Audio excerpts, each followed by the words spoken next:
Buenas noches, bienvenidos a todos los que participaremos en esta interesante actividad, así como a todos los que nos están escuchando. Bienvenidos a este espacio del Círculo, en este día con la presentación de un libro muy interesante que nos convoca a reflexionar nuestra clínica desde una lectura de Jorge Rodríguez sobre Winnicott, que es sumamente interesante, sumamente crítica y que de seguro nos va a dejar con preguntas a todos acá con nosotros. Bueno, después de haberles dado la bienvenida y pedir una disculpa por esta pequeña tardanza, vamos a iniciar. Vamos a iniciar con los comentarios, por un lado,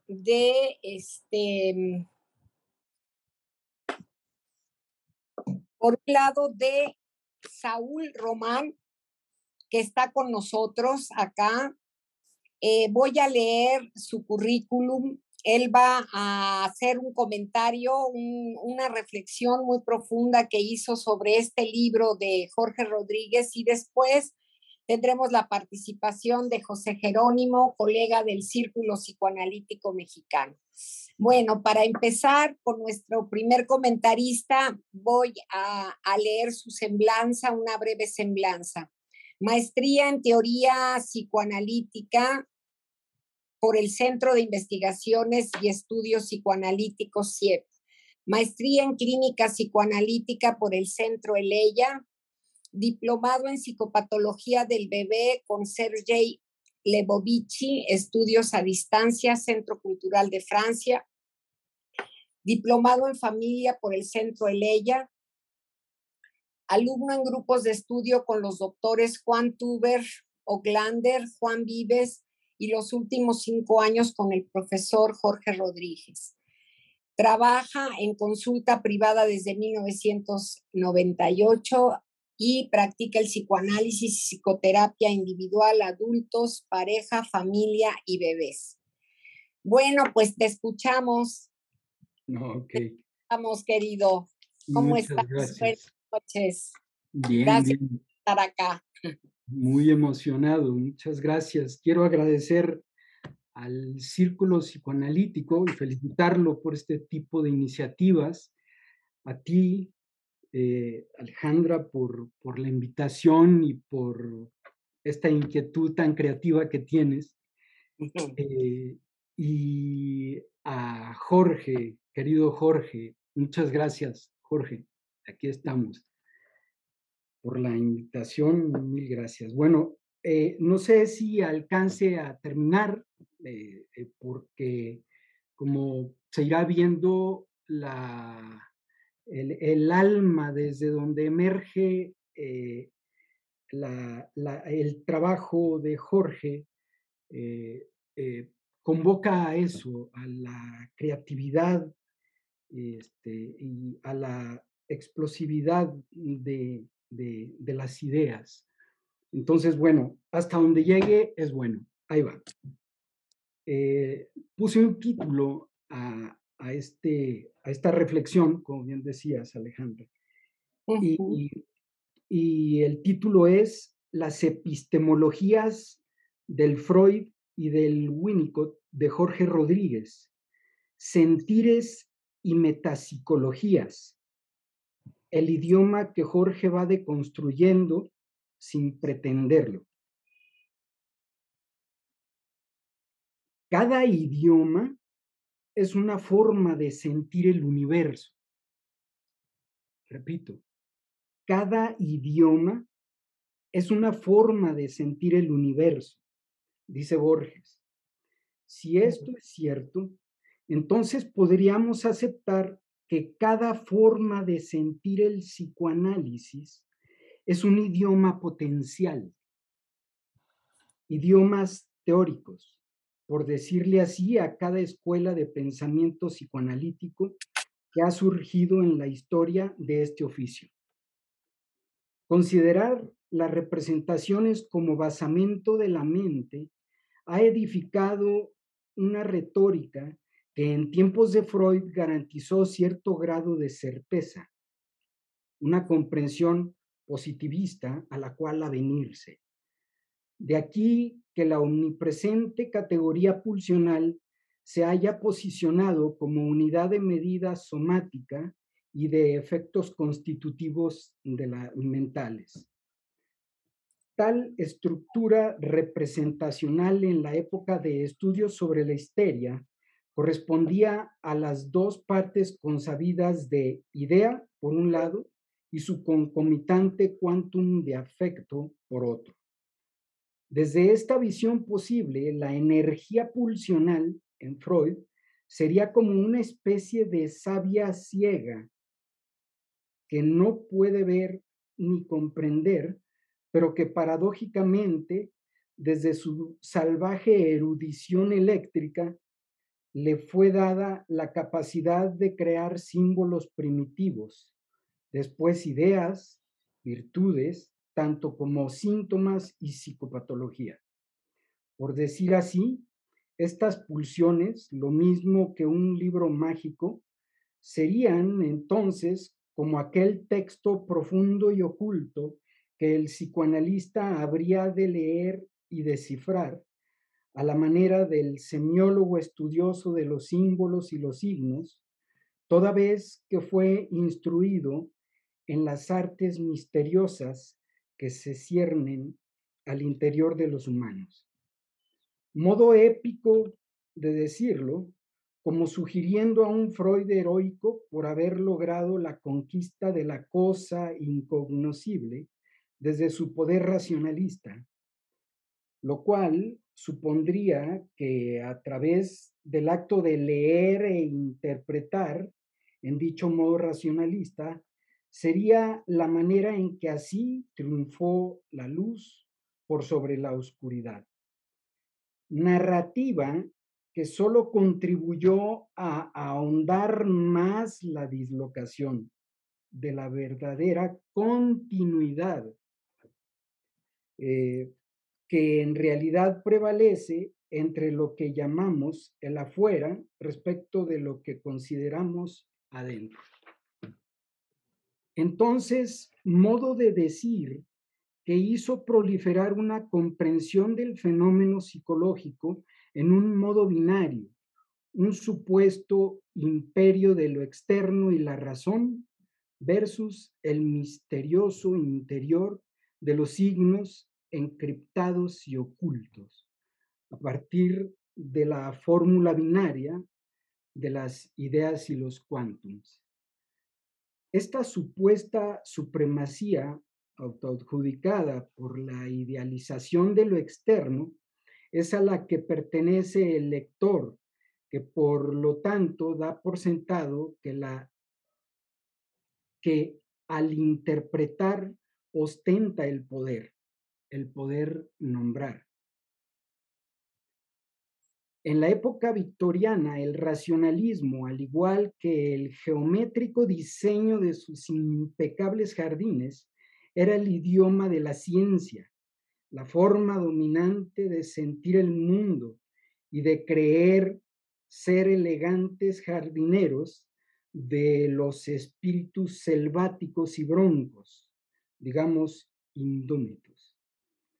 Luego entonces, el paso lógico fue concebir el sufrimiento de la locura ya no como antaño, es decir, como una energía de naturaleza gravitacional que gobierna el universo y que en el humano se expresaba como magnetismo animal, según Mesmer.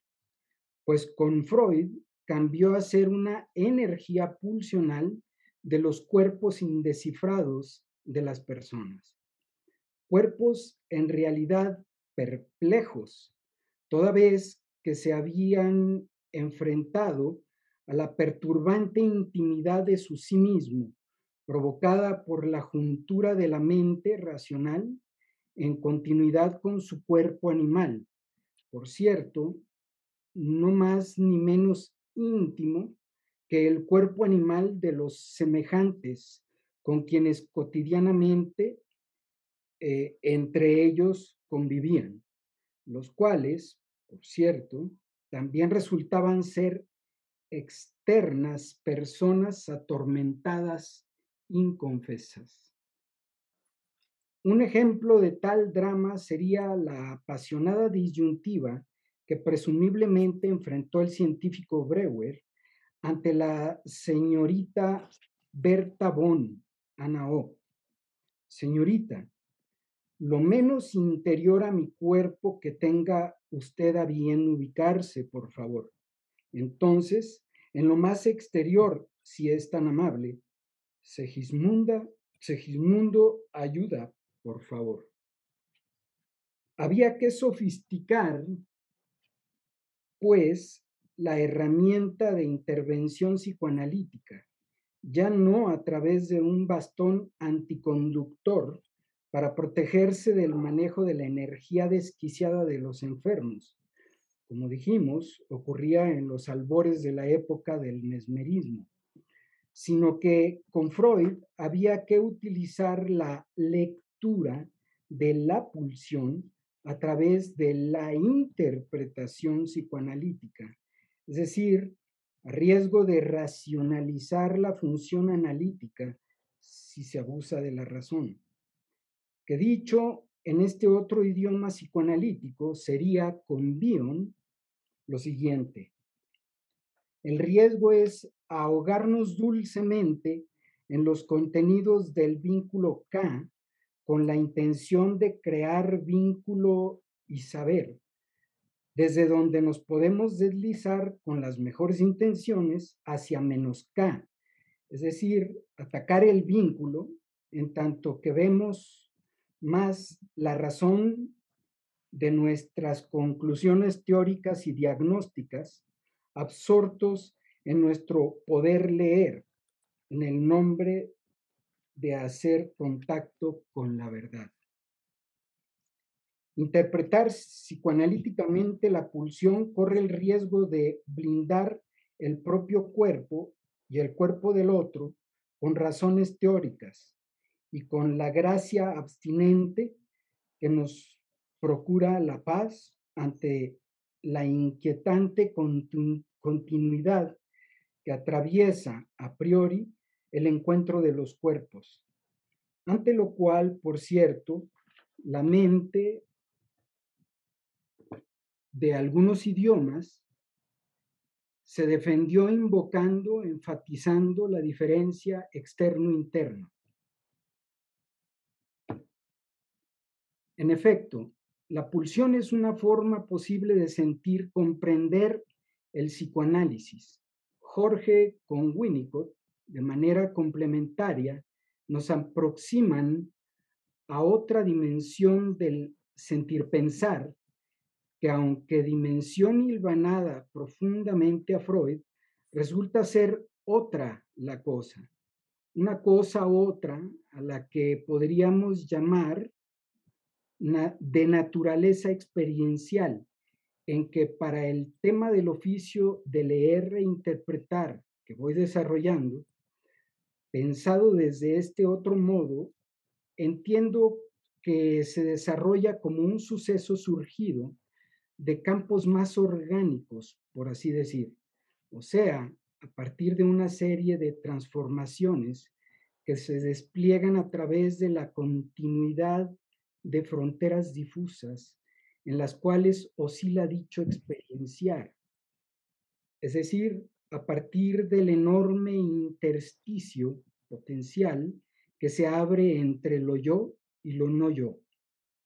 Un intermeso desde el cual el lector se asume susceptible desde un peculiar modo de saber sin pensamiento, o lo que como ejemplo en el adulto se desarrolla como lectura, interpretación o en el ejercicio de escribir desde el estado psicoemocional de la atención flotante.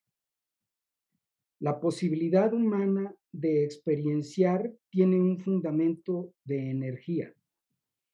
Sin embargo, lo que en términos económicos freudianos corresponde a la energía de la excitación libidinal, Jorge con Winnicott, para diferenciarlo de la energía erógena o pulsional, la llama ganas de, y se desarrolla en el bebé a partir del continuum de una interacción espontánea y primordial con el ambiente, cuya base es el movimiento. Sustrato que basamenta la prehistoria de la vida y que luego entonces asumirá su lugar como verdadero self para efectos de la construcción de la mente.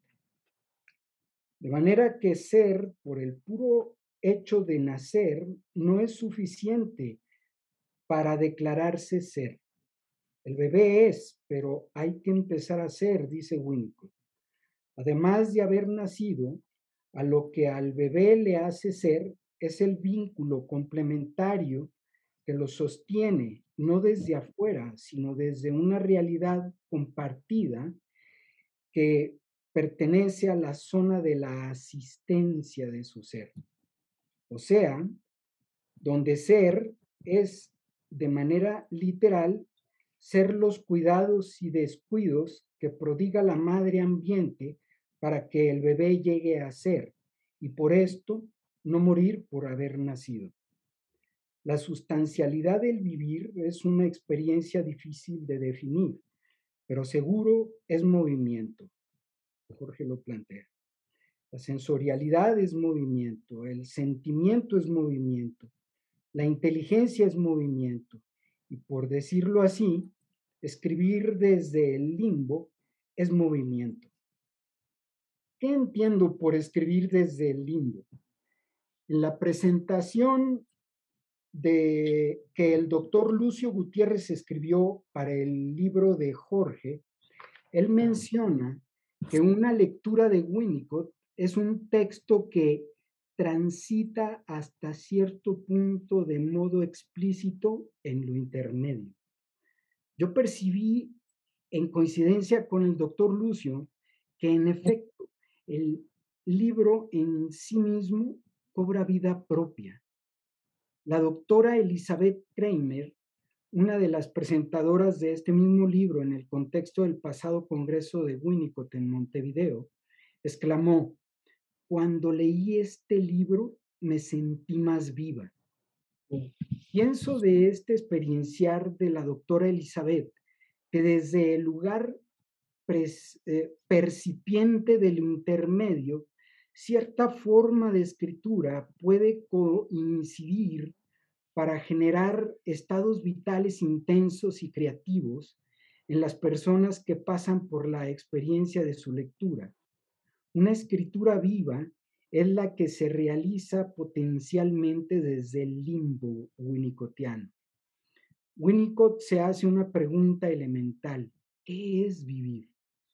Al respecto, ¿existe algo como una epistemología del vivir que nos ayude a comprenderlo? No precisamente. En todo caso, eso es lo que intenta comprender la metapsicología, que se desarrolló en psicoanálisis como consecuencia de la búsqueda del tuétano, de comprender, de poder pensar a otro nivel acerca del ser y del estar cotidiano de una persona en el mundo, que se siente viva o no, según le depare su condición íntima. ¿Cómo entender esto? ¿Cómo reflexionar teóricamente acerca de la teoría psicoanalítica? Yo pienso que la poética lectura de Jorge acerca de Winnicott es un texto cuyo espíritu plantea el vivir hecho metapsicología. ¿Qué carajos es el vivir? That the question. Esta es la intensidad que atraviesa todo el texto de una lectura de Winnicott que Jorge nos presenta. ¿Será que los cuerpos humanos son signos biológicos o pictogramas sensoriales que por el solo hecho de existir en ese mutuo modo de estar y de hacerse uno al otro, en la diada madre-hijo, que simultáneamente ellos generan el metalenguaje que esboza el movimiento ciego de sus cuerpos. Tal vez fue su fragoroso y sostenido vibrar existencial lo que llevó a Winnicott a hacerse una pregunta que no tiene respuesta en el universo de lo verbal. ¿Qué carajos es el vivir? Resulta una pregunta paradójica, pues a los cuerpos humanos los lleva a traer la motricidad que ellos dibujan sin saber, a la manera de un lenguaje inocente y fatuo, el que solo nos da para apenas ser este vaivén de haceres y sentires sensoriales, motores y afectivos que en verdad nos escribe y cotidianamente aspiramos a construir desde este basamento original un poco con inteligencia y cordura.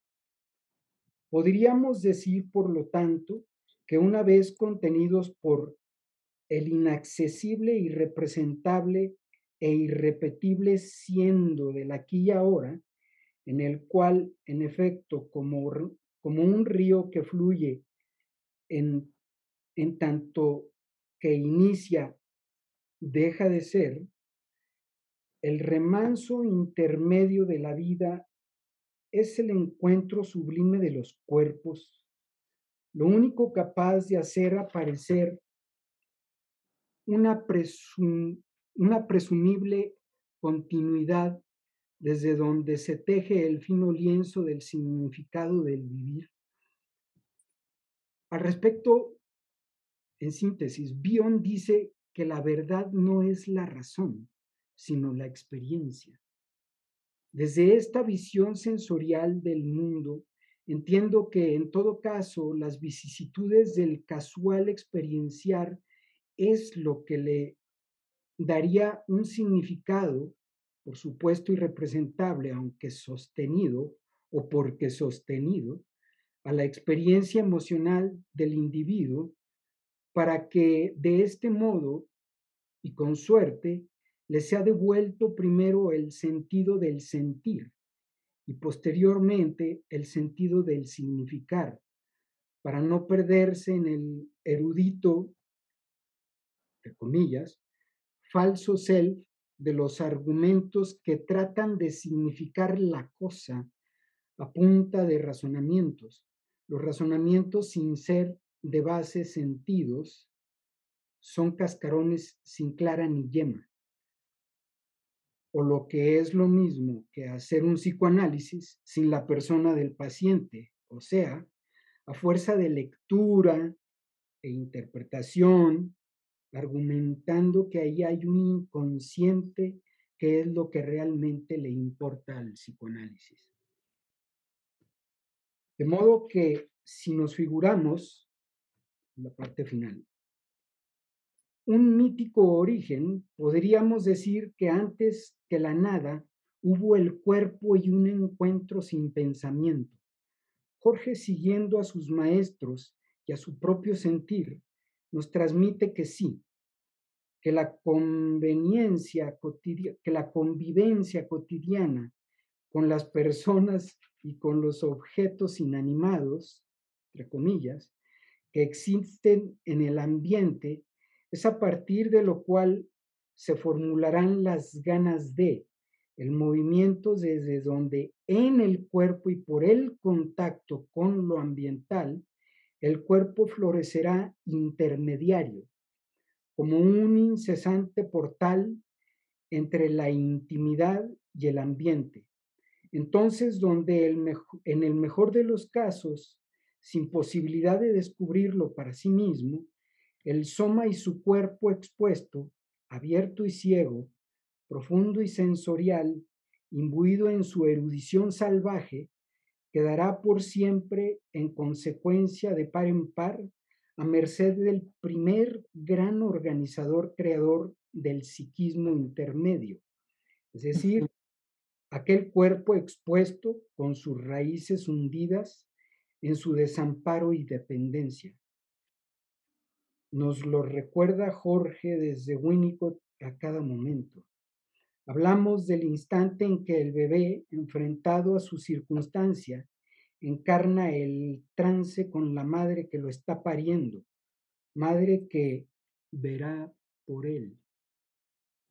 Entonces, como si el cuerpo del neonato, dado a su profunda inmadurez, fuera como un bastón vital y ciego para sí mismo, entonces amarrado desde su piel al cuerpo y al alma de las cosas que va tanteando por el mundo. Como aquel cuerpo bastón ciego de representaciones, que no obstante este mismo cuerpo cosas del mundo será capaz de llevarlo a la cumbre sensorial, experiencial, que más adelante se convertirá en la sofisticada capacidad de jugar, en tanto sostenido en su continuidad de ser. En otras palabras, lo que habrá sucedido es una coagulación existencial del self, cuyo basamento fue la confianza básica, que dio como resultado la enorme dicha de creerse un alguien sin haberse visto. Es decir, más por haber sido sentido desde un alguien incognoscible que lo sostuvo, hasta hacerlo un verdadero objeto transicional. Entonces el bebé como un objeto transicional para la madre, trance sagrado mediante el que quedará atado a la ilusión del campo de lo intermedio. Un bebé extasiado de existir al descubrir en su adultez que la vida es sueño porque es real. Lograr sentir que tanto él, su madre, así como el mismo vivir, es el objeto transicional cuando se evapora para convertirse en el limbo del que todos formamos una parte ínfima, ese limbo que es borde, límite, donde lo íntimo, personalísimo y sagrado es simultáneamente también lo universal, lo mundano y compartido al consumarse como paradoja que fecunda la zona, la de ser alguien que se siente vivo. Ahí donde la cultura anida para alimentar a sus individuos, donde a la vez el uno mismo de cada quien alimenta desde ahí la intimidad de la cultura. Esa gran otredad creadora que sabe estar, que nos contiene como personas y como civilización, el limbo, condición paradójica desde donde logramos ser.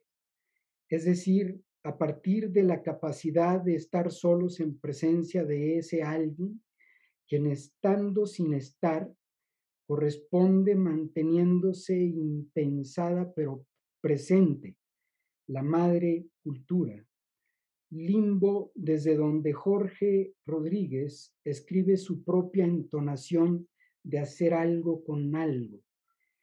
Y en ese hacer, soñar con los dedos el teclear que se lo lleva.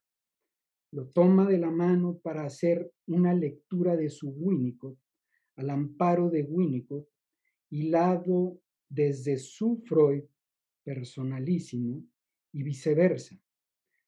De este modo es que Jorge es un sastre que hace surcidos invisibles entre los océanos donde navegan sus maestros, deconstruye con desenfado la crear, encontrar lo que ya estaba ahí, hace aparecer a costillas de su propia sorpresa lo habitual de la teoría en algo a la vez igual y distinto.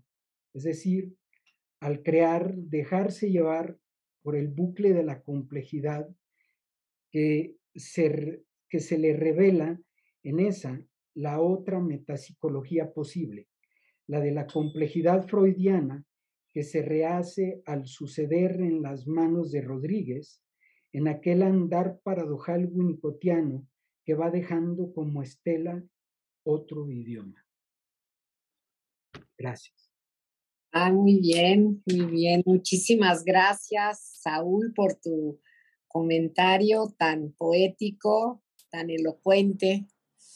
Varios nos sonreímos al estarte escuchando, los que participamos en el seminario con Jorge Rodríguez, sobre todo, y otros los que estaban escuchando también. Muchas gracias, Gracias. bueno, vamos a dejar los comentarios para después. Pasemos a nuestro segundo invitado. Él es José Jerónimo Sáenz Rubalcaba. Él es colega del Círculo Psicoanalítico y de manera muy entusiasta, lo cual le agradezco mucho porque él es muy buen lector, excelente lector, aceptó participar en la presentación de este libro del querido amigo y maestro Jorge Rodríguez. Antes de darte la palabra, José Jerónimo, y darte las gracias por estar aquí, voy a leerles a todos los que están presentes su semblanza curricular. Él es psicoanalista, miembro adscrito al Círculo Psicoanalítico Mexicano, egresado de la licenciatura en Psicología de la Universidad de las Américas en la Ciudad de México, egresado de la maestría en psicología con orientación en clínica psicoanalítica de la Universidad Autónoma del Nuevo León, formación como psicoanalista en el Instituto Armando Suárez del Círculo Psicoanalítico Mexicano y actualmente funge como docente en la Universidad Autónoma de Ciudad Juárez y ejerce su práctica clínica privada de manera presencial y a distancia. Pues muchas gracias, bienvenido. Te escuchamos, José Jerónimo. Muchas gracias, Alejandra. Bueno, quiero hablarles sobre el libro, hablarles de la manera como más cotidiana posible. Este texto, una lectura de Winnicott, Lo intermedio y lo transicional, de Jorge Rodríguez, según mi lectura, cumple con dos tareas principales, entre muchas otras, pero dos principales. Una es ir presentándonos de manera dosificada el pensamiento de Winnicott, partiendo de un texto en particular, el capítulo o el artículo Objetos y fenómenos transicionales, que viene del texto de Jugar y Realidad, pero toma este texto, que es muy corto, es un pequeño capítulo en el libro completo, o era un artículo antes de que fuera un capítulo en un libro, y de ahí, de estas pocas páginas, surge todo el libro, pero surge todo el libro porque va desmenuzando a Jorge Rodríguez poco a poco la obra completa de Winnicott a partir de este texto, cómo es que Winnicott llega a este momento y a dónde va Winnicott a partir de ahí. Esta es la primera tarea que me parece que cumple, como esta presentación dosificada de Winnicott. La segunda es, de alguna manera, sentar las bases para una metapsicología de lo intermedio. Esta es una tarea que obviamente Winnicott de alguna manera lleva a cabo, pero la sistematización que hace Jorge Rodríguez a mí me parece que es muy buena, porque va desde una muy rigurosa lectura de Freud, pasando por Melanie Klein para llegar a Winnicott, y lo va presentando como de una manera muy precisa, sin dar nada por sentado. En cuanto a esta primera tarea, hubo una reunión previa a la cual yo no pude asistir desafortunadamente, y en lo que hablaban las personas que estuvieron presentes, que fueron Alejandra, Jorge Rodríguez, Saúl, era un poco sobre de qué hablar, y nos dieron, aunque yo no estaba ahí, pero nos dieron dos líneas generales que me quedaron muy claras. Una era pensar en el texto, hablar del texto y ver como algún problema o alguna cuestión importante que surgiera de él. Y la otra que recuerdo mucho es procurar no hablar mucho de la traducción, porque ese es un tema que podría tomar horas y horas. Sin embargo, para mí el tema de la traducción es el problema, uno de los grandes problemas o de las grandes cuestiones muy importantes en Winnicott. Y es el primero que me parece que aparece en esta primera tarea de presentarnos de manera dosificada el pensamiento de Winnicott. Es una traducción propia de Jorge Rodríguez. Él traduce del inglés de nuevo el capítulo completo, nos lo va presentando a veces oración por oración, a veces cláusula por cláusula, a veces párrafo por párrafo, y de ahí lo va desarrollando. Entonces, él hizo su propia traducción porque cualquier persona que esté aquí presente y que haya leído Winnicott en español sabe que a veces es un poco desafortunada la traducción que tenemos, por ejemplo, de este texto en Editorial Gediza. Él lo hace como una apuesta por la fidelidad del pensamiento de Winnicott, a mi parecer. Por eso ahorita yo decía jugar y realidad, que es la forma en la que él traduce el libro, y no realidad y juego, que es como está en Editorial Gediza, porque se trata de la actividad, no tanto del sustantivo juego.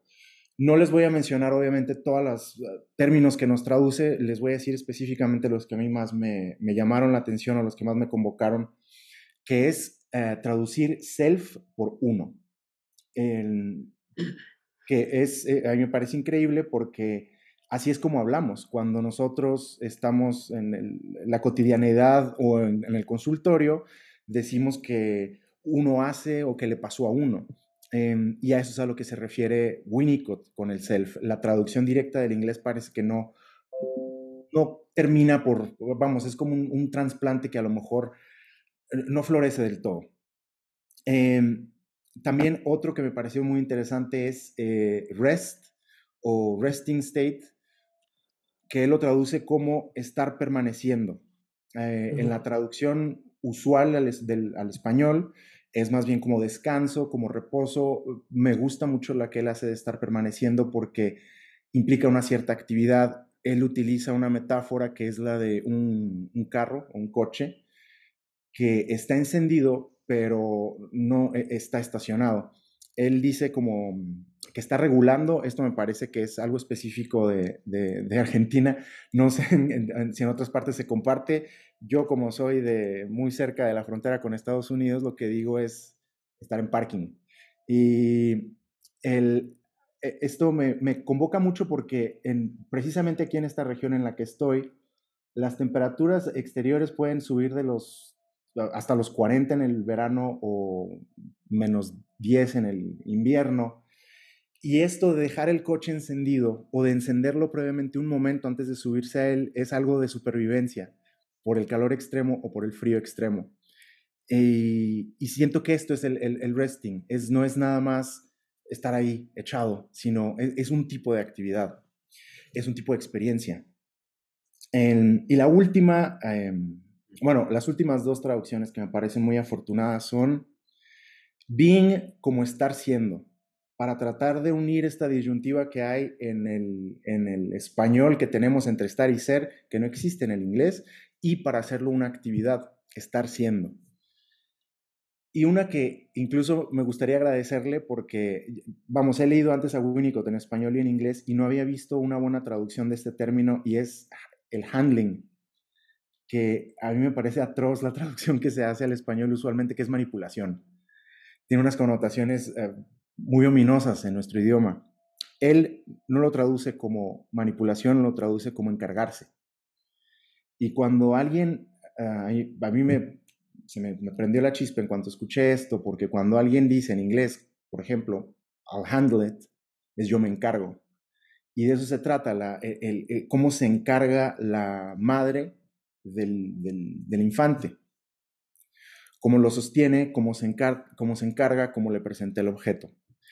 Entonces, dejando a un lado la cuestión de la traducción, quiero hablar un poco de cómo nos va presentando Winnicott, el pensamiento de Winnicott en el texto. Obviamente, el eje rector aquí es el objeto transicional, los fenómenos transicionales, lo intermedio, esta zona que surge a partir de un objeto transicional que se haya establecido de una manera satisfactoria en la primera infancia, la creatividad primaria que lleva a crear este objeto transicional, la importancia de lo sensoriomotriz en esto, que creo que en mi lectura previa de Winnicott yo no le había prestado tanta atención y en este texto fue donde comencé a pensarlo, porque en efecto todos los fenómenos transicionales, todo esto que tiene que ver en la adultez con la cultura, con el arte, con la religión, con todo lo intermedio, pues, tiene que ver con lo sensoriomotriz, tiene que ver con hacer, tiene que ver con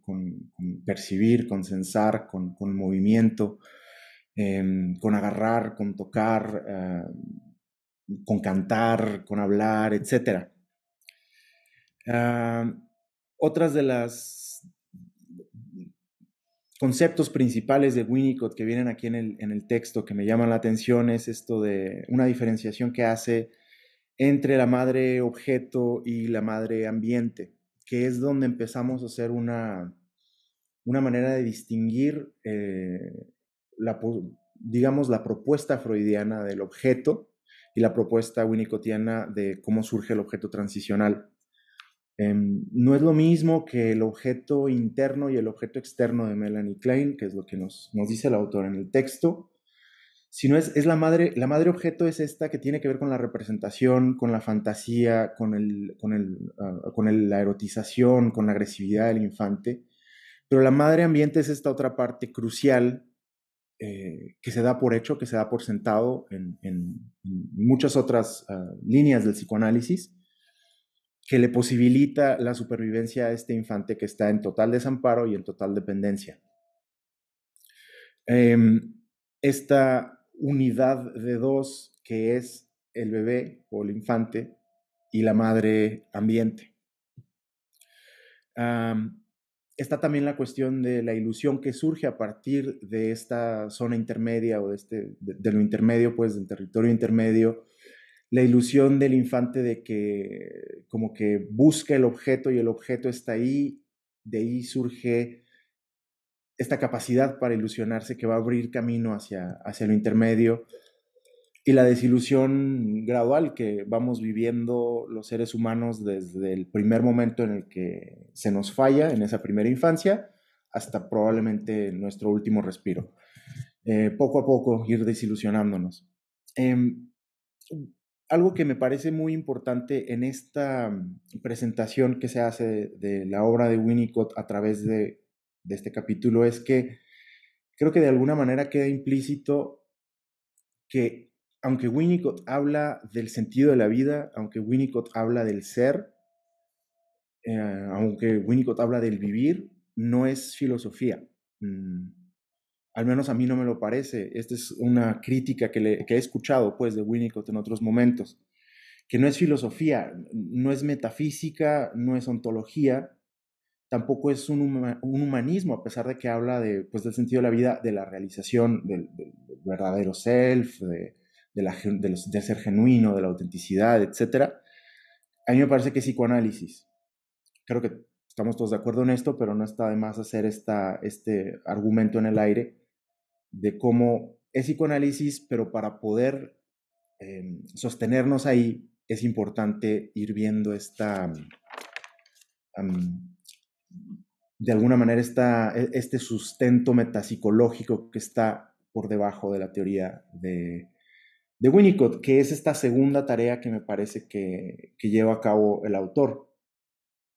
Hay un capítulo en particular, es muy corto, está no al principio, porque no, como un tercio del libro.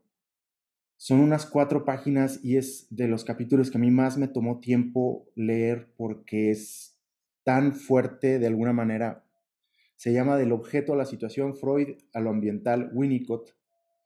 Y me puso a pensar de nuevo la metapsicología en Freud. Creo que con el tiempo tendemos, si no estamos cuestionándonos, a dejar que de alguna manera se vayan estancando nuestras bases teóricas, nuestra forma de entender la metapsicología. Y este pequeño capítulo en particular, a mí me movió mucho otra vez a pensar en toda la complejidad de la metapsicología freudiana, del objeto, pero ¿qué es el objeto? La fuente, la meta, el empuje, el objeto erótico, el objeto agresivo, libido narcisista, en fin, todas estas cosas que de pronto empiezan a lo mejor a simplificarse conforme pasa el tiempo desde la última vez que las leímos en Freud. Hay una frase en particular que escribe aquí Jorge, que es: Freud no nos ahorra complejidad e intentemos no simplificarlo. El libro entero es una cuestión de no simplificar, sino de ir al detalle, ir con precisión, ir poco a poco. esta metapsicología que va armando a partir de Freud de manera, me parece a mí, a raíz de este capítulo, de una manera muy clara, muy bien fundamentada, es ir pensando lo sensoriomotriz, el experienciar, la ilusión, lo transicional, lo intermedio, de una manera estrictamente metapsicológica, de una manera, digamos, freudiana, con una base en Freud. Y todo esto, conforme yo lo iba leyendo, lo iba pensando un poco como la teoría freudiana, para quienes somos freudianos, es suficiente, en general es suficiente para trabajar la clínica, pero conforme uno va leyendo a Winnicott, y también conforme uno va leyendo este texto, se ve de alguna manera que es como si agregara otra dimensión. Estamos trabajando con dos dimensiones cuando estamos trabajando con Freud, me parece, al menos viéndolo desde aquí. No que esto sea algo malo, porque muchísimos problemas se solucionan en dos dimensiones, muchísimas cosas se explican en dos dimensiones. Vamos, no es tirar la geometría a la basura, pero con Winnicott aparece una tercera. Entonces, esta tercera dimensión de lo intermedio le da como una profundidad a estos fenómenos clínicos, y la profundidad que le da es la de lo sensoriomotriz, la de lo intermedio, la de lo transicional, donde no nada más se piensa lo pulsional, pero tampoco se niega lo pulsional, donde puede existir este otro ámbito que a mí me parece muy enriquecedor leerlo en el texto, donde dejamos de pensar nada más en el criterio de realidad y cómo se va formando el criterio de realidad, sino también pensando en aquello que está de alguna manera en otro eje, en otra dimensión, que sería lo intermedio. Hay una tercera tarea que se cumple en este libro que a mi parecer no es una tarea que Jorge Rodríguez se propone, pero que creo que la cumple, y es él aporta, él desarrolla, él propone. De entrada, ahorita que les hablaba de la traducción y de esta cuestión de tratar de apostar por la fidelidad de la obra de Winnicott en un idioma que no es en el que Winnicott escribe, no me parece que sea una decisión impersonal. Me parece que es una postura ética, que es una decisión ética, pero que no es impersonal y que de alguna manera también es propuesta. Es una propuesta muy acertada, muy afortunada a mi parecer. Les decía ahorita que les hablaba de los distintos términos que traduce, pero me parece que en este lugar de lo intermedio, donde no es adentro, no es afuera, es adentro y es afuera, donde no soy yo, pero soy yo, donde no eres tú, pero eres tú. Esta tercera dimensión que se abre en la metapsicología winnicottiana invita a pensar más bien en términos de paradoja. Y las paradojas, estas formas paradojales que creo que va incluyendo en su texto Jorge Rodríguez, son maneras de pensar la metapsicología y también la clínica. Y esta es una de las grandes paradojas que me parece que aparece aquí. Metapsicología y clínica no están separadas, no son dos cosas distintas, están en conjunción. Fondo y superficie están en conjunción. Algunas de las que él menciona aquí, que él aporta, son esto de punto de llegada y punto de partida. Los momentos en los que nos encontramos en la lectura, los conceptos que va desarrollando Winnicott son puntos de llegada después de un largo camino recorrido, pero también son un punto de partida para nosotros, o incluso para el autor. También otros como obstaculizar, posibilitar, que es probablemente algo que yo esperaría poder estar haciendo con este comentario del texto. Digo, no esperaría nada más estar posibilitando que ustedes lo lean, pero tampoco obstaculizándolo. Quisiera como dar un incentivo de alguna manera, o un aliento a que se leyese desde su propia postura, desde su propia posición. Otro también es lo ajeno propio, para referirse al objeto transicional, pero también creo que lo podemos pensar en cuestiones sensoriomotrices como el cuerpo, el fuera adentro o dentro fuera, también de nuevo como el dominio de lo intermedio. Cualquier todo como una fórmula lógica, inventar, descubrir. que es lo que hace Winnicott al toparse con el objeto transicional, que como dice Winnicott y como dice Jorge en el libro, cualquier persona, cualquier madre o cualquier persona que haya criado un infante es algo que ya sabía, solo que no lo había formulado de esta manera. Y creo que esto me remite también de alguna forma, está en la misma vía que el invento o descubrimiento de Freud, la sexualidad infantil. Es algo que, bueno, alguno de los inventos, descubrimientos de Freud, la sexualidad infantil es algo que cualquier persona que haya criado un infante ya sabía, pero quizá no lo había formulado de esa manera. Y para cerrar mi comentario, nada más quisiera atender a esta otra de las propuestas que se hizo en la reunión, que era hablar de un problema que a uno le brincara cuando está leyendo el texto. Y creo que esto puede funcionar también un poco como invitación después para el comentario, las preguntas que vaya a haber después. Y es, conforme yo lo iba leyendo, iba checando cuándo se publicó, cuándo se terminó de escribir. La fecha final que hay en el final del libro, bueno, casi al final del libro, es de septiembre del 2020. El texto, el libro, se publica en el 2021. Y yo preguntaba esto porque mientras lo leí iba pensando en la pandemia y en los eventos que han ocurrido últimamente, en esto donde el cuerpo de pronto parece que rompe con la ilusión, con una cierta ilusión, con una cierta manera de vivir, donde hay unos parámetros ya conocidos de salud, de pronto aparece este nuevo como agente patológico del cual no sabíamos nada al inicio, que nos pone un poco en el desamparo, de nuevo, a todos y respondemos de maneras distintas. Y en la posibilidad de la clínica psicoanalítica a distancia, que es como yo principalmente trabajo hoy en día, donde creo que un categórico sí o un categórico no serían suficientes, sino que habría que problematizarle, pero habría que pensarlo, ¿dónde está el cuerpo en la clínica en línea? ¿Dónde está lo sensoriomotriz? Antes de que fuera la pandemia, creo que la mayoría de nosotros, creo que puedo decir esto sin mucho temor a equivocarme, pensábamos que era muy difícil sostener un tratamiento a distancia, sobre todo si así es como iniciaba, si no había habido un momento previo en presencial.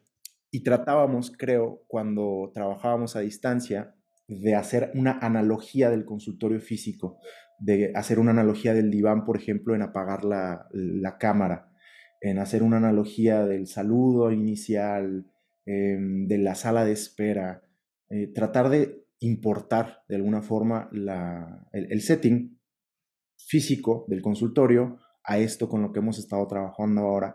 Creo que ahora, después de la pandemia, lo podemos pensar de otras maneras, como que es su propio territorio, y me parece que están las herramientas y también la preocupación, no estoy seguro, pero creo que conforme Jorge Rodríguez va escribiendo esto, parece que está ahí también la preocupación de los eventos actuales, de cuál es el lugar del cuerpo cuando se trabaja en línea, cuál es el lugar de lo intermedio. Es posible que se establezca eh, este territorio intermedio de esta manera, cuál sería su estatuto.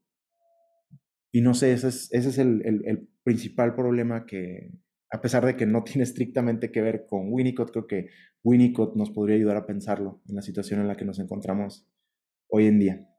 Y bueno, ese es mi comentario. Muchas gracias. Después de estos interesantes comentarios, muchas gracias, José Jerónimo. Pues voy a presentar a Jorge Rodríguez, autor de este libro que hoy presentamos, que hoy estamos celebrando, ¿no? En el Círculo, su publicación.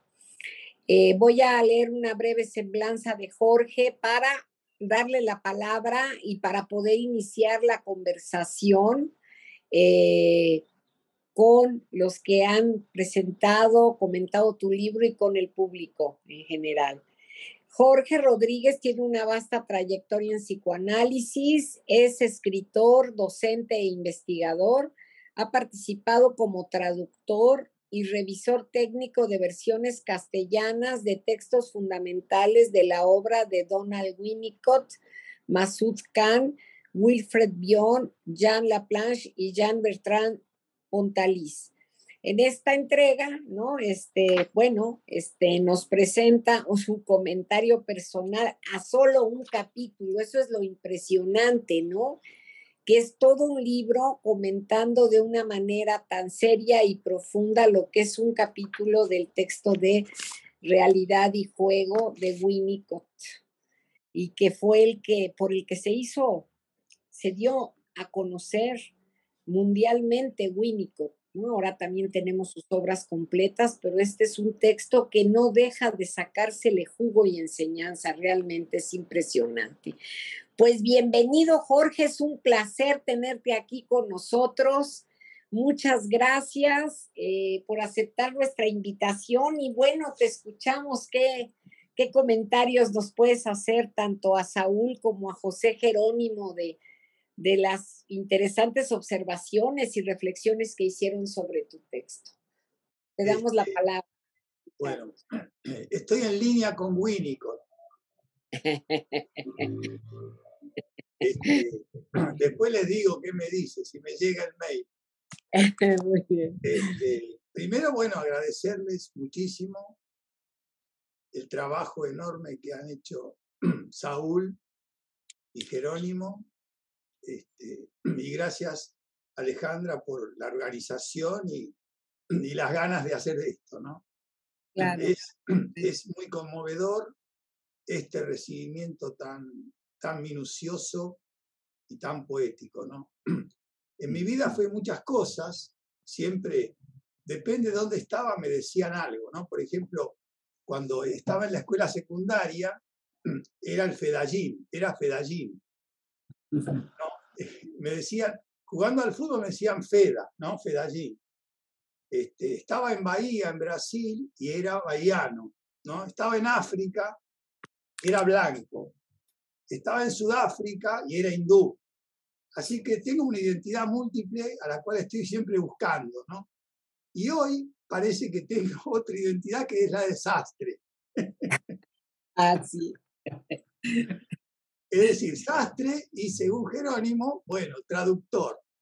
El problema es que apenas sé castellano y aunque me animé al desafío, en rigor nunca, el único texto que traduje de verdad fue el capítulo 1 para este libro, ¿no?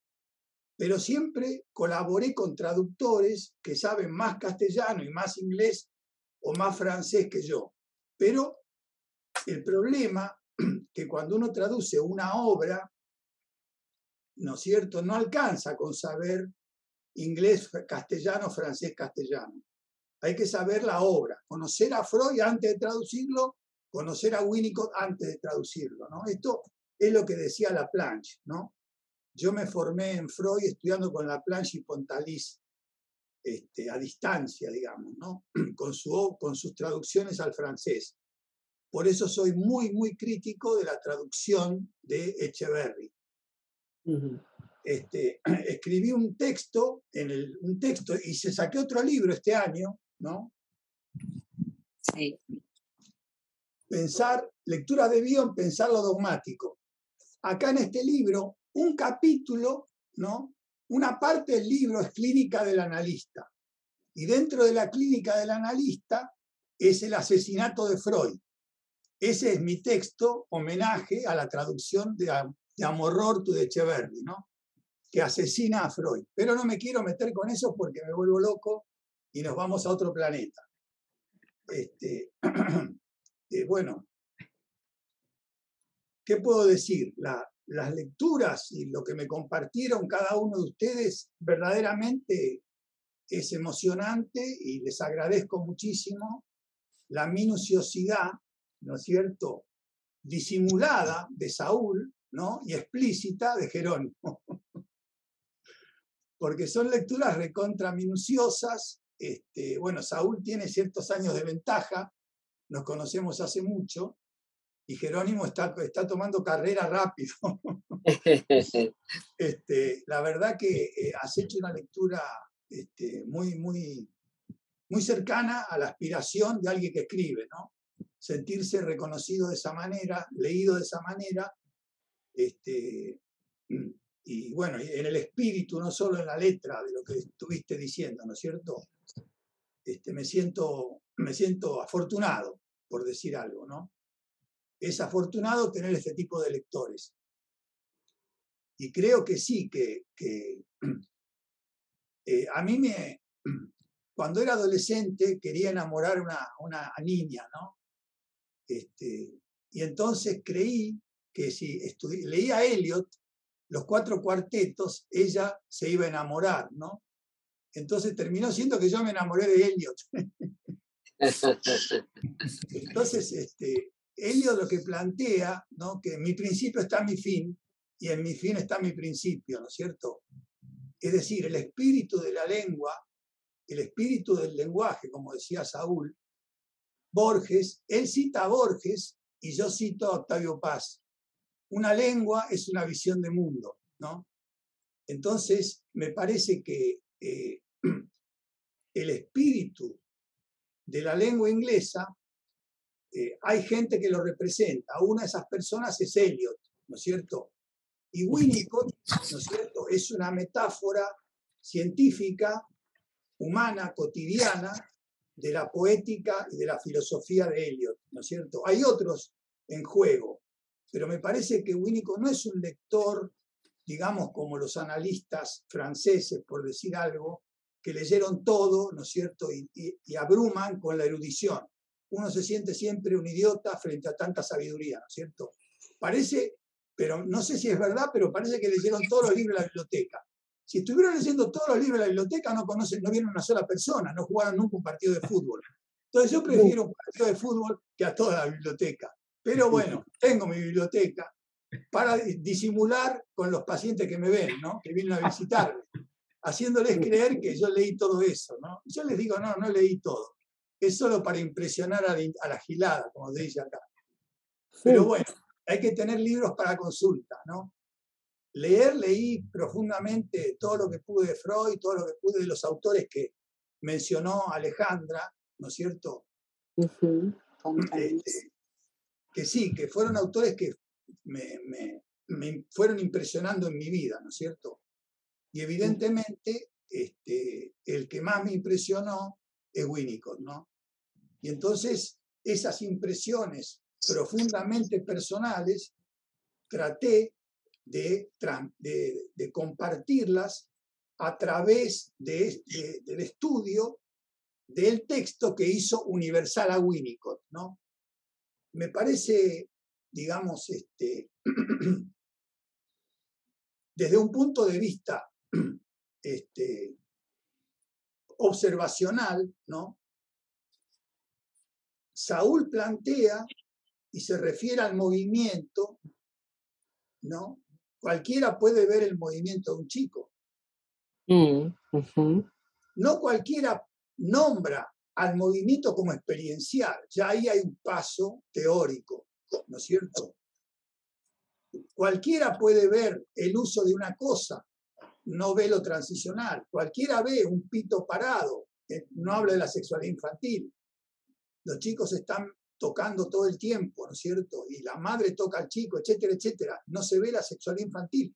Más allá o más acá del abuso sexual. No quiero hablar de eso, pero no está en juego el abuso sexual, sino la erotización necesaria para la existencia, ¿no es cierto? Entonces quiere decir que para ser universal tenemos que partir de lo que vemos, de lo que observamos. El problema es que lo que observamos, no lo observamos. Tanto Freud como Winnicott tienen una idea muy interesante y común respecto al origen de algo que uno puede inventar. ¿Cuál es la naturaleza de la creación? Por ejemplo, Freud, en El final del complejo de Edipo, ahí por primera vez formula el concepto de falo. Para los lacanianos el concepto de falo es pre-freudiano. Para Freud aparece en 1923. ¿Y cómo lo presenta Freud? Freud dice, estuve ante estos hechos, no agrega, él no dice esto lo digo yo, toda mi vida, hasta que terminaron por imponérseme. Quiere decir que el hecho se le impone. No tengo más remedio que hablar de falo, dice Freud. Pero estuvo ahí toda mi vida, no pude imponer, ¿entienden? Entonces, la sexualidad infantil está ahí hasta que aparece Freud, el objeto transicional está ahí hasta que aparece Winnicott, el movimiento está ahí hasta que aparece Saúl, etcétera, ¿entienden? Quiere decir que nosotros tenemos que tratar, en la medida que nuestra omnipotente humildad lo permita, tratar de ser universales. Porque todos somos Dios en secreto, pero no nos animamos a ser universales. Es decir, que la universalización o lo universal, ¿no es cierto?, está al alcance de la mano, de la vista y del oído, pero pasa silencioso, imperceptible, inevitable, impensable, ¿no es cierto? Y creemos que el universal está en los libros. Entonces vamos a los libros, ¿no? Bueno, esa sería el obstáculo instrumento de los psicólogos, ¿no? Freud dice que la salida de este obstáculo instrumento es el método de investigación, que tenemos que partir de la palabrita que usaba Jerónimo de la ética, que sería no sabemos nada, entonces partir de nuestra ignorancia.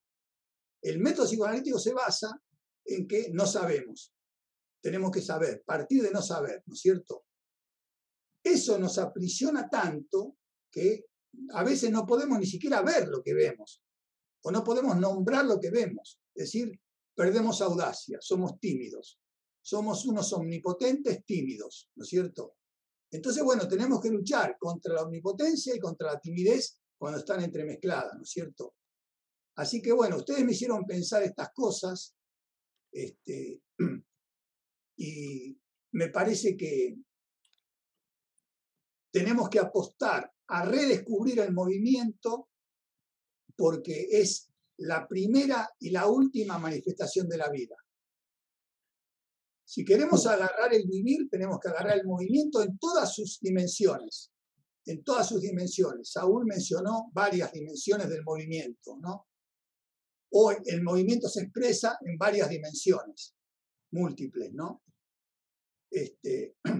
Y Jerónimo estaba planteando este tercer lugar, este tercer espacio, esta tercera zona del vivir, ¿no es cierto? Que lo que implica para poder enriquecer interno-externo, ¿no? Entonces, bueno, yo digo, la pretensión de mi libro, cuando me decidí a escribirlo, en realidad es un libro que me llevó toda mi vida, porque fue el primer texto que leí de Winnicott, ¿no? Objetos y fenómenos transicionales. El primer texto que escribí como psicólogo fue sobre objetos y fenómenos transicionales hace muchísimo tiempo, ¿no? Y estuve escribiendo todo el tiempo, sin escribir y escribiendo, hasta que me decidí a hacerlo de la manera que lo hice. Y me decidí porque me pregunté, ¿no? Voy a tomar la palabra que usaba Saúl, ¿qué carajo tiene que tener un texto para hacer universal a un tipo? Esa era mi pregunta. Entonces traté de plantearle la misma pregunta a ustedes. ¿Qué carajo tiene Winnicott para ser universal, ¿no? Y tiene una inocencia. Tiene una inocencia. Y la inocencia, ahora estoy haciendo otro libro, haciendo el mismo trabajo con el resto de los capítulos de Realidad y Juego, no con todos, ¿no? Ahora estoy trabajando el capítulo 3 y 4 sobre el jugar, y es increíble si uno lo lee. Bueno, si uno puede leerlo, ¿no?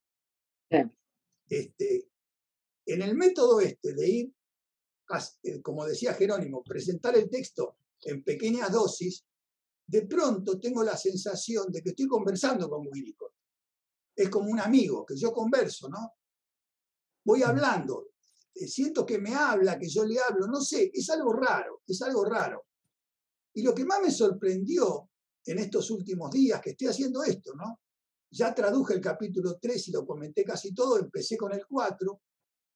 Y lo que me llama la atención, si ustedes vuelven a leer los ejemplos de Winnicott, un niño que tenía convulsiones, que yo la escribí sobre eso, ¿no? De meses, antes del año, y lo cura, se cura solo, se cura, porque Winnicott diferencia curar de sanar, ¿no es cierto? Y lo que le interesa no es curar, sino que el otro se sane. Y sanar no significa que uno está enfermo. Sanar quiere decir crecer, sanar quiere decir vivir. Entonces Winnicott lo que dice, que yo voy a tratar, esto es mi síntesis de hoy, ¿no? Yo voy a tratar de que cualquiera que me venga a ver, ¿no? Le dé la posibilidad de que me muestre que está vivo. ¿Y cómo hago? Dejarlo que haga lo que se le canta el culo, dicho en castellano argentino, ¿no? No sé cómo se dice en mexicano. Entonces viene un chico a la consulta, él atiende a la madre y la nena le dice, ¿dónde hay juguetes? Y Winnicott le dice, allá abajo en la biblioteca, agarran los juguetes y mientras habla con la madre de un hermanito muy enfermo de la nena juega, sabe más de la enfermedad del hermano que la madre, y la nena jugando alrededor, digamos, es como que Winnicott inventó, ¿no? Ustedes saben que en ajedrez hay simultáneas, ¿no es cierto? Se dice simultáneas, donde un maestro juega con 10 rivales, con 5 rivales, con 50 rivales. Winnicott hace psicoanálisis simultáneo, claro, porque está analizando a la madre y a la nena sin hacer nada, haciendo lo mínimo que necesita para que la nena se mueva sola y creativamente. Es decir, que hay, como dice una amiga mía, hay un ministerio en el movimiento. ¿Cuál es el misterio del movimiento? Te está diciendo, estoy vivo. Simplemente hay que aceptar, tolerar, respetar y no intervenir para que la vida siga su camino. Muy bien. Le dejo el silencio a los oyentes. Muy bien. Bueno, aquí tenemos, muchas gracias, Jorge. Aquí tenemos un comentario de Diana Lisset Rubio Román desde Guatemala. Espléndida exposición. Muchas gracias. Y ahora Norma, una compañera, también miembro adscrito del círculo, nos está haciendo el gran favor de apoyarnos técnicamente. No sé si ya está abierto para que puedan levantar la mano y empezar pues un diálogo con Jorge sobre todos estos temas. Winnicott, la clínica de Winnicott y el espacio de escucha, de percepción, para saber ver, saber escuchar, que abre pues precisamente la clínica de Winnicott. Esto que dices que es tan interesante, ¿no? Se parte del que el psicoanalista no sabe y se queda en la moda de la docta ignorancia, pensando en que nada más hay que estar en ese lugar de la escucha, del no saber, sin abrir los ojos, sin abrir el oído, sin poderse arriesgar a escuchar lo inédito, lo no esperado, ¿no? Es muy, muy, muy interesante esto que aportas. Y la sensibilidad, pensaba en un texto, en el texto de Margaret Little, mi análisis con Winnicott, que no sé si haya otro texto, pero que es donde se ve a Winnicott en acción, claro, por la experiencia de Margaret Little, ¿no? Pero que es muy interesante ver cómo se posiciona en la escucha y la sensibilidad que tiene para precisamente poder trabajar desde lo ambiental, desde lo intermedio. Muy interesante.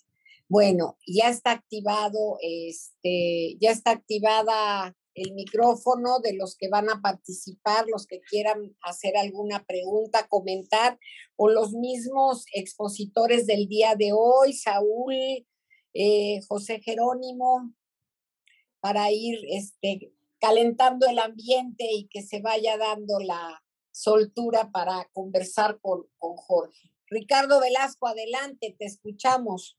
Hola, ¿qué tal? Un placer estar acá y escuchar al doctor Rodríguez.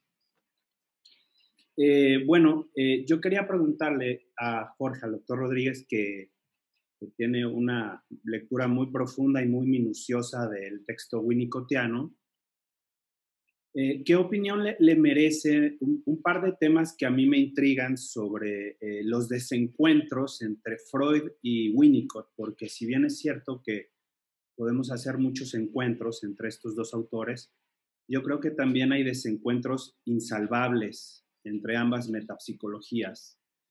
Y una de ellas, por supuesto, es la pulsión de muerte, que creo que vale la pena poner sobre la mesa el hecho de que Winnicott, por lo menos en el libro Naturaleza Humana, abiertamente y explícitamente nos dice que él no utiliza, no le parece para nada importante ni clínicamente atractivo el concepto de pulsión de muerte, lo que definitivamente pues es un asunto pues muy controvertido, ¿no? Y que, por ejemplo, yo he visto en autores, lectores de Winnicott, tan serios como André Green, que le dan la vuelta a esa controversia y que no la abordan frontalmente, y que yo creo que es importante, si uno quiere ver la especificidad de cada autor, también entender que hay planteamientos francamente fuertes y diferenciados respecto incluso al padre fundador del psicoanálisis. Entonces yo quería preguntarle a usted, doctor Rodríguez, ¿qué opina usted de que Winnicott no se desentiende de la pulsión de muerte?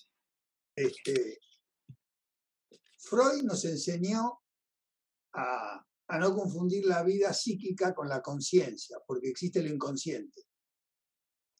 Y a no confundir la sexualidad con la reproducción, porque existe la pulsión. Winnicott nos enseña, digo yo, a no confundir la vida psíquica con la subjetividad, porque existe lo intermedio y lo ambiental. Yo ahora hablo de una tópica ampliada. No solo lo ambiental familiar, lo ambiental familia ampliada, lo comunitario, lo social, sí, lo ancestral, ¿no? Una tópica ampliada. Se necesitan pensar muchos espacios psíquicos para entender más profundamente, a mi modo de ver, al ser humano. Por lo tanto, la pulsión en Winnicott, primero, está pensada como subjetiva y no participa. No, Freud plantea la teoría del desamparo, pero no desarrolla, no articula desamparo con pulsión, porque no escribe 3 ensayos sobre el desamparo. Pero de todos modos, en el desamparo, lo que circula no es libido, es necesidad, es dolor, es sensación. La libido adquiere un valor posterior al desamparo. Entonces, la pulsión tiene valor cuando la subjetividad está constituida y no tiene valor cuando la subjetividad, en los momentos donde nosotros no existimos, sin el ambiente. Y Winnicott dice clínicamente todo el tiempo, ¿no es cierto?, que en lo intermedio, si aparece lo pulsional, se impide lo intermedio. Entonces yo planteo, por ejemplo, 3 perspectivas. Una perspectiva somático-corporal, funcional, una perspectiva erógena, funcional, y una perspectiva experiencial. Son dimensiones de lo psíquico. La dimensión que Freud estudia para muchísimas situaciones psíquicas es la pulsional. Y lo ambiental no juega un papel importante, porque la esencia de la pulsión es el autoerotismo. Y la esencia del desamparo es ser cuidado o descuidado, me gustó lo que dijo Saúl, por el otro. La función cuidar-descuidar no es subjetiva, no depende de mí, es impensable. Entonces Winnicott introduce lo impensable, que Freud lo contiene cuando habla del tiempo y el espacio, pero para él son incognoscibles, porque sigue a Kant. Y Winnicott es un teórico de lo incognoscible. Entonces la pulsión se estudia a través de las representaciones. El límite de lo pulsional sería la pulsión de muerte. Depende de la interpretación que tú tengas de pulsión de muerte, porque pulsión de muerte no significa muerte. pulsión de muerte, desde mi punto de vista, significa lo desligado de lo desligado de lo desligado. Es decir, el más allá de la ligazón, ¿no es cierto? No me quiero meter en ese tema porque es un tema que habría que trabajar muy bien. Muchos textos de Freud que son muy difíciles, como más allá, qué sé yo, otros textos, ¿no? Pero bueno, me parece que Winnicott, cuando habla de la pulsión de muerte, así, dogmáticamente, ¿no es cierto?, simplifica el problema. Simplemente dice, yo en ese equipo no juego. Y estoy diciendo por qué no se pone esa camiseta, porque subjetivizaría, simplificándolo. Y él no puede pensar en términos solamente subjetivos. Tiene que pensar en términos ambientales, en términos intermedios. Es por eso. Después dice no a la pulsión de muerte por el lugar que los kleinianos, ¿no es cierto?, usaban como caballito de batalla, ¿no?, como una cosa sustancializada, la envidia y la pulsión de muerte. Entonces, un pensamiento kleiniano simplificado a la pulsión de muerte le daba tanta entidad como yo al termo. La pulsión de muerte tiene tanta visibilidad como un termo. Entonces, Winnicott dice no, eso no para mí no. Entonces también ahí la crítica no es a Freud, la crítica es indirecta, que es a Melanie Klein. Lo que pasa es que él a Melanie Klein la respetaba, ¿no? Le dio vuelta a toda la teoría, pero la respetaba porque era compañera de su grupo, ¿entienden? La critica profundamente, pero no va con los tapones de punta, ¿no? Entonces me parece que esa afirmación de Winnicott en la naturaleza humana es un texto que Winnicott no publicó en vida. Es un texto que es un negocio de un abogado que hace negocio con las obras completas de los maestros del psicoanálisis. Un abogado inglés, ¿no es cierto?, que ahora no me acuerdo el nombre, que editó las obras completas de Freud, hizo negocio vendiendo Freud a todo el mundo. Hizo 8 libros de Winnicott, que no son libros de Winnicott, que son libros post-mortem, de los cuales hay 2 o 3 libros originales y los otros son refritos, ¿no es cierto? Se llama Mark Patterson, el abogado. Mark Patterson. Los últimos 8 libros de Winnicott, hay 5 libros que no son originales, son refritos, donde hay 5 textos originales y 14 textos reeditados, ¿entienden? Entonces, la naturaleza humana, bienvenido sea, simplemente estoy aclarando, eran notas de Winnicott, no era un libro pensado. Entonces, en esa nota pone Winnicott, no lo desarrolla, entonces es un pensamiento dogmático, es una afirmación recontra dogmática. Yo estoy tratando de aclararla. A mí me parece que yo tiendo a no pensar en términos exclusivamente subjetivos. Hay fenómenos que necesito estudiarlos en forma subjetiva, por ejemplo, un sueño. La realidad en un sueño es un resto diurno, un resto, un olor. La realidad en el desamparo no es un resto, es un monumento. ¿Me explico?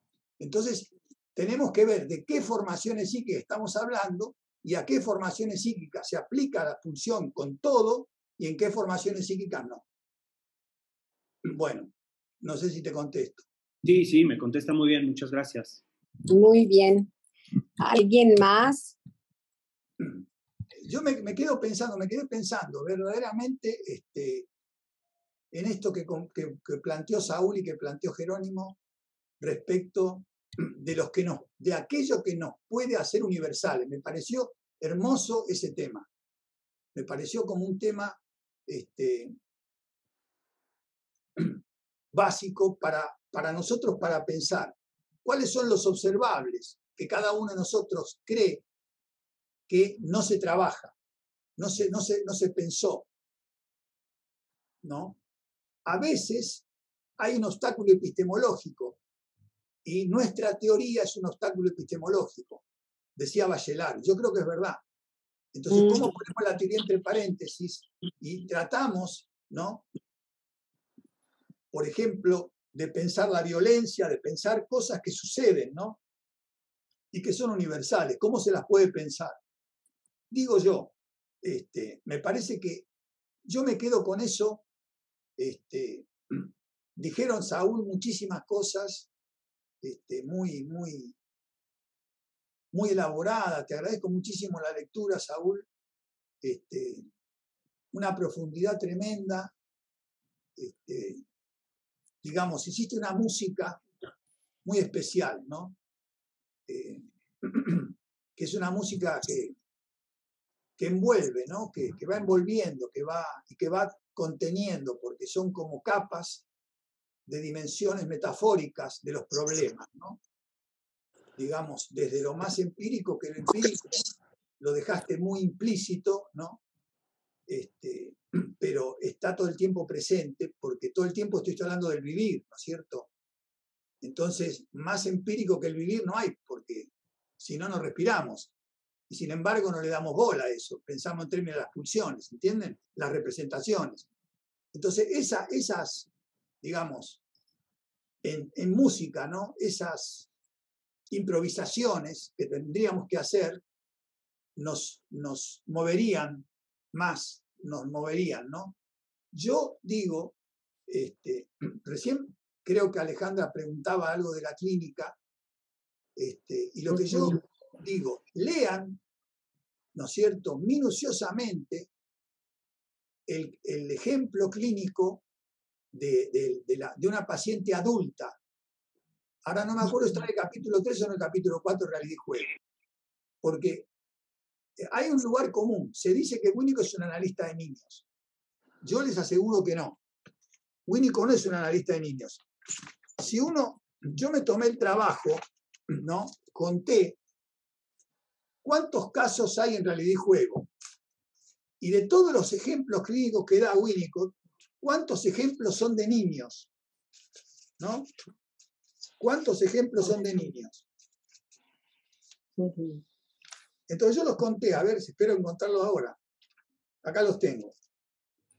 De niños, entre infant, bebé y niño hay 6 casos, 6 ejemplos. De adolescentes 1. Y de adultos, ¿cuántos? Digan un número. 11. 11. Y hay sesiones completas. Hay fragmentos de sesiones y sesiones completas.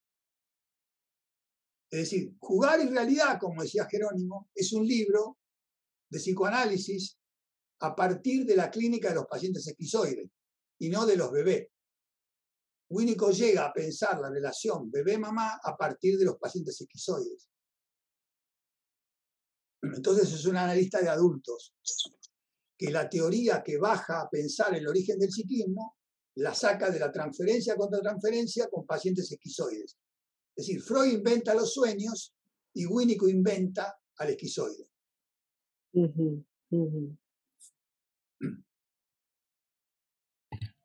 Jorge, me decía Alejandra que estaba batallando un poco con su señal y que si podía leerte algunas de las preguntas que están aquí. Sí, cómo no. Y María Susana Peroni pregunta que si pudieras ampliar más sobre el desamparo.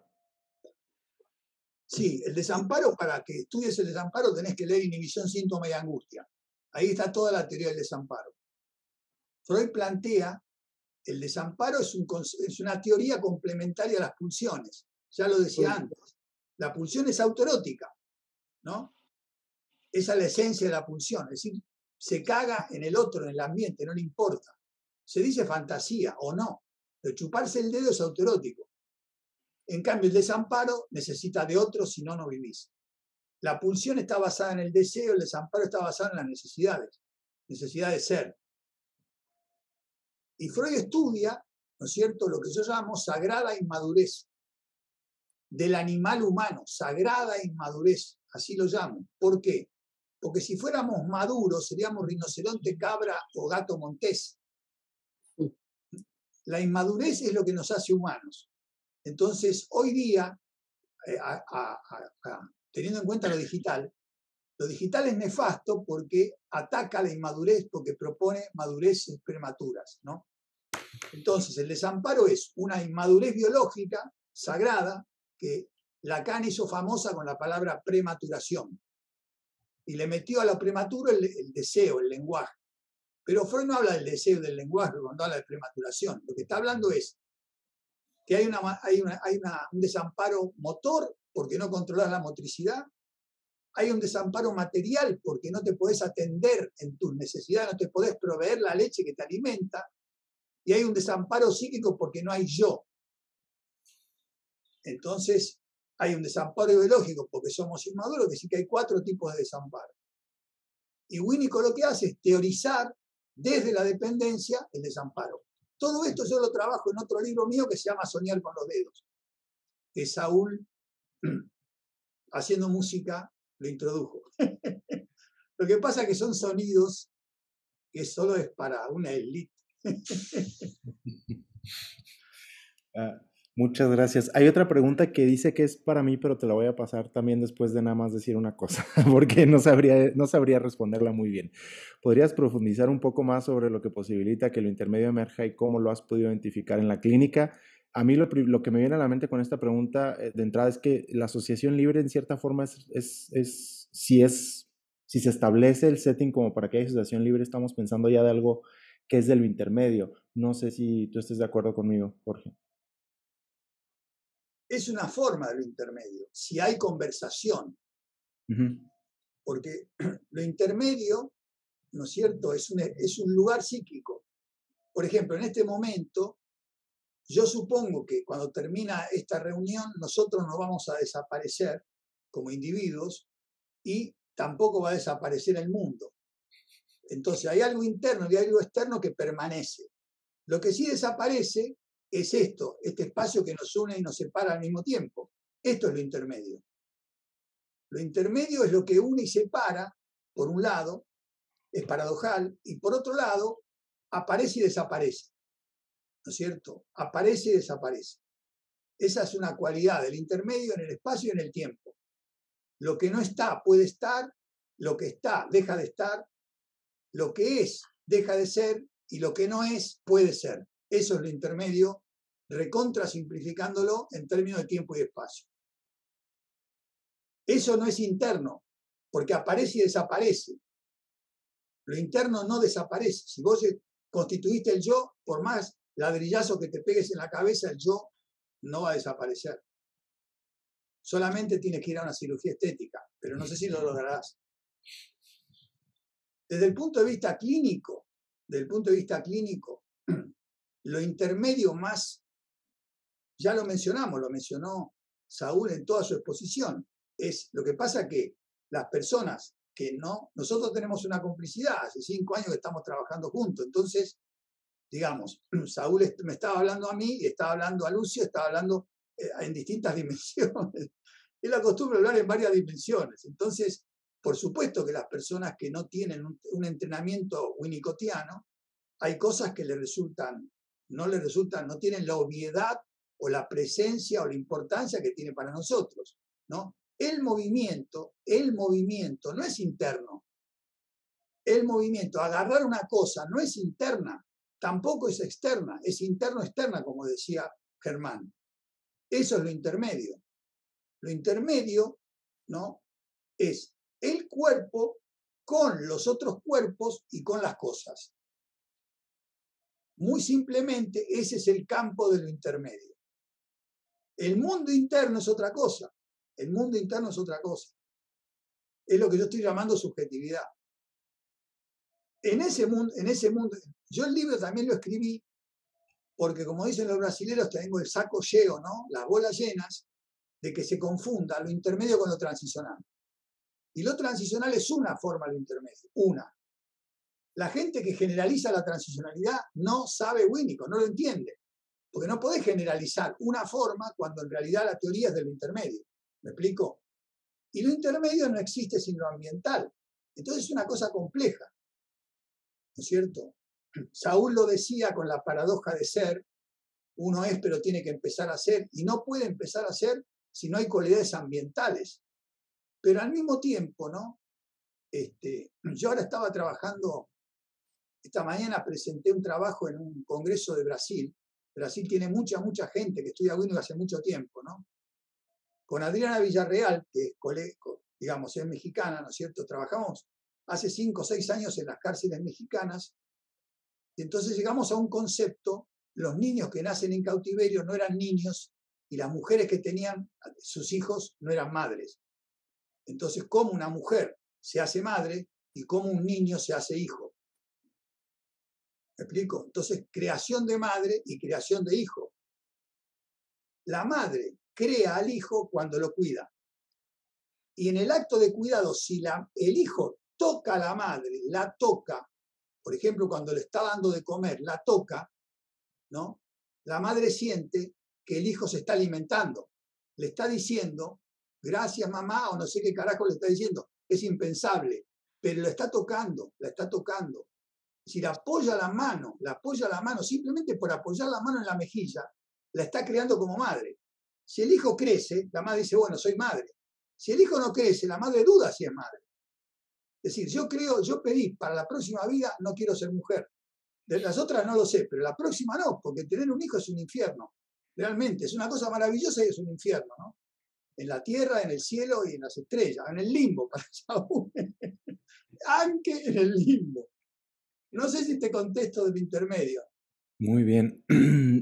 No sé si hay alguna otra pregunta. Alejandra parece que ya pues falló definitivamente su señal. Dice Claudia que sí, que muchas gracias, que la pregunta fue respondida. No sé si hay alguna otra pregunta o comentario.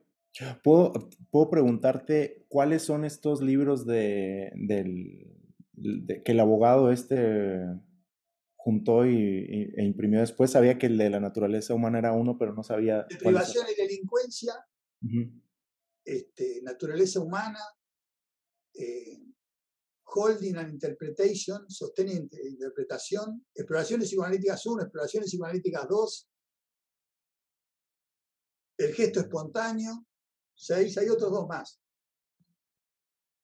Exploraciones psicoanalíticas tienen muchos textos originales y algunos son ya editados en realidad juego. Ah, ok. De privación y delincuencia tiene 5 textos originales y hay 10 textos que ya están publicados en otros textos. Sostén e interpretación es un texto original. Es decir, digamos, no todos esos libros son originales. Esto es lo que quiero decir. Es un negocio editorial, que además es una contribución a la cultura psicoanalítica, no hay ninguna duda. Pero en principio es un negocio editorial. Entonces se vendían todos los libros juntos. El abogado vendía todo el paquete. El que quería no podía comprar un libro, tenía que comprar todos. Entonces lo vendió en todas las lenguas, ¿no? Es un ser miserable. Pero una pregunta, doctor, más allá de lo miserable de estos mercaderes, ¿usted se refiere a que ciertos textos de Winnicott no los escribió él? O sea, ¿les metieron mano, los editaron? Sí. ¿O no es lo que está diciendo? No, estoy diciendo eso, los editaron, los armaron, no los armó Winnicott. Okay. Los armó, Winnicott dejó 2 herencias. El Winnicott Trust, donde estaba Madeleine Davis y Shepard y la mujer de Winnicott, Clara, y sí. el Winnicott y el Squiggle Foundation, otro grupo, Squiggle Foundation y Winnicott Trust. La Squiggle Foundation, yo no los conozco, simplemente sé los nombres. Había gente que sabía Winnicott, había gente que tenía capacidad, porque en realidad en Inglaterra a Winnicott no le dieron bola. Cuando Winnicott estaba vivo, no había una escuela que lo seguía, no era un Lacan Winnicott en Inglaterra. No le daban bola. Predominaba el kleinismo, no sé si me explico. Anna Freud por un lado, Melanie Klein por el otro, y Winnicott no tenía la importancia que tuvo posteriormente. La importancia de Winnicott se la debemos a Masud Khan. Masud Khan, en todos los libros de Winnicott, que cuando Winnicott publicó, por lo que los escribió él, hay un agradecimiento a Masud, porque Masud era su discípulo, su paciente, su todo, su todo. Sin Masud, Winnicott para nosotros sería otro, porque Masud editó todos los libros fundamentales de Winnicott en vida de Winnicott. En vida de Winnicott. Cuando se muere Winnicott, a Masud lo borran, porque no le gustaba a la mujer, a la familia, porque era un tipo muy extravagante, ¿no? Y después a Masud le queman todos los libros. La institución psicoanalítica le quemó la herencia de Masud, le quemó los libros. Lamentablemente es una argentina la que presidía la Asociación Psicoanalítica Internacional, ¿no?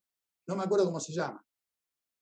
Pero dijo, ella, se le protestó mucho, ¿no es cierto? ¿No? Entonces ella contestó de que un abogado había pedido los libros, un abogado de la familia. Mirá vos, un abogado pide, dame todos los libros de Masud Khan y los quemo. Qué buena que sos, obediente a la ley. Y resulta que los libros los tenía una norteamericana, Linda Hopkins, que escribió un libro, El falso self de Masud Khan, donde lo hace mierda Masud Khan, 800 páginas, 600 páginas que le paga la internacional, Y después ahora ella tiene los libros que quemaron. Y ella está haciendo negocio con con los cuadernos de notas de Mazur Khan, que está publicado en Londres, acaba de salir. Yo lo quise comprar, todavía no me lo mandaron. Pero si ustedes miran los libros de Mazur Khan, Karnak Books, Mazur Khan, Linda Hopkins, Linda de Linda no tiene nada, ¿no? Yo el libro ese sobre Masud es horroroso. Bueno, yo, como ven, a Masud lo amo. Lo amo. Me parece un tipo extraordinario, inteligentísimo. De su vida hizo lo que quiso, como cualquiera de nosotros, qué sé yo. La vida va por un lado, el recorrido teórico, poético, va por otro lado. A veces coinciden, a veces no coinciden. No sé qué pensaría de Freud Víctor Taus después que se suicidó. La verdad que no sé qué pensaba, pero bueno. Pasaron cosas en la vida de Freud, pasaron cosas en la vida de Winnicott, pasan cosas en la vida de cualquiera, de Mazur Khan también. Yo tomo la obra de Mazur, que es lo que él da testimonio de su pasión y de su trabajo. Tomo eso y no invalido eso por las extravagancias o las indiscreciones o el lado oscuro de la luna de cualquiera de nosotros. Muchas gracias. Dos preguntas, Jorge. Primero, me mandan por acá una donde, si nos puedes decir dónde se pueden conseguir tus libros. Y la segunda, yo creo ya para cerrar también, es si se puede considerar la conversación movimiento, pensando en la asociación libre como intermediación. Sí, fundamental. Sí, la conversación es una forma intermedia. Es la forma equivalente al jugar en los niños. Winnicott dice que en los niños se observa con claridad, entre comillas, el jugar. Él lo observa, ¿no? Lo posibilita. Entonces, en el adulto lo que hay que posibilitar es la conversación, es decir, es una crítica a lo que decía Saúl respecto de la asimetría de la interpretación, porque la interpretación es predominio del analista. El paciente no lo interpreta al analista, sino que el analista lo interpreta al paciente. En Winnicott, la interpretación existe, pero dice Winnicott que en el mejor de los casos tienes que dejar que el paciente se interprete a sí mismo. Eso es lo más importante de todo, que el paciente se sorprenda con la interpretación a la que llega, porque tú le posibilitas que él se interprete. Mientras tanto, trabaja con la conversación. Esto es lo que puede verse en la clínica con los adultos en realidad y juego. El libro, gracias por la pregunta, te voy a hacer un descuento. No sé quién preguntó. Yo le voy a mandar a Alejandra. Los libros están en Ciudad de México, hay algunos ejemplares, voy a mandar más. Y yo voy a viajar a México, ¿no es cierto?, en diciembre. En enero voy a estar en México. Estoy tratando de organizar una presentación, ¿no? Y los invito, si pueden, a participar también, ¿no? En la presentación del libro. A mí el lugar que me encanta en Ciudad de México es la Alianza Francesa de Polanco. Si lo consigo, para el último sábado de enero, el último viernes, sábado de enero, hacer una jornada ahí, ¿no? Con 2 o 3 temas que nos provoque, ¿no? Un tema puede ser lo digital. Me encantaría trabajar lo digital, ¿no? Estoy pensando en las mesas, así que los que tengan interés, los invito, ¿no es cierto?